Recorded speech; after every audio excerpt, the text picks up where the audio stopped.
the special counsel concluded his investigation a month ago, a key question remains.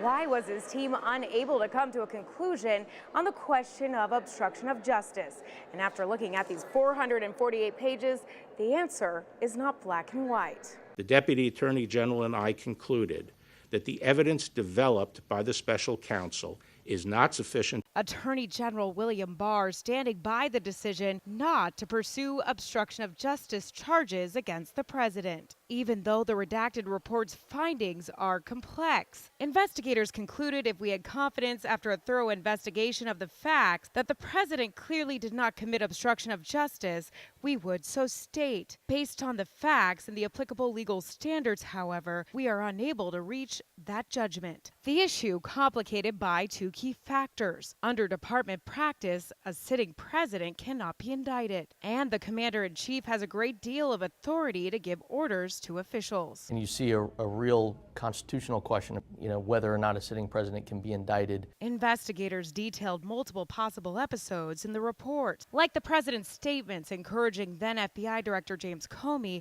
to stop investigating former National Security Advisor Michael Flynn's ties to Russia, his call for former White House counsel Don McGahn to have the special counsel removed in the midst of the investigation, and his push for former Attorney General Jeff Sessions to get involved in the probe even though he recused himself. Because those around him actually stop or don't do what the president says, they've actually, in a way, sort of protected him. So whose call was it to make on the question of obstruction of justice? Barr believes it was his. Special Counsel Mueller did not indicate that his purpose was to leave the decision to Congress. But in the report, Mueller's team writes, we concluded that Congress has the authority to prohibit a president's corrupt use of his authority in order to protect the integrity of the administration of justice. I think what you see is the Attorney General really trying to insert himself in as the decision maker, because the special counsel's regulations require the report go to him,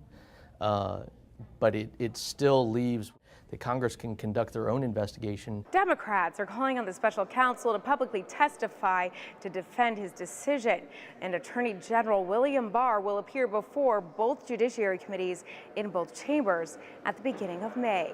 Reporting on Capitol Hill, Samantha-Jo, Spectrum News.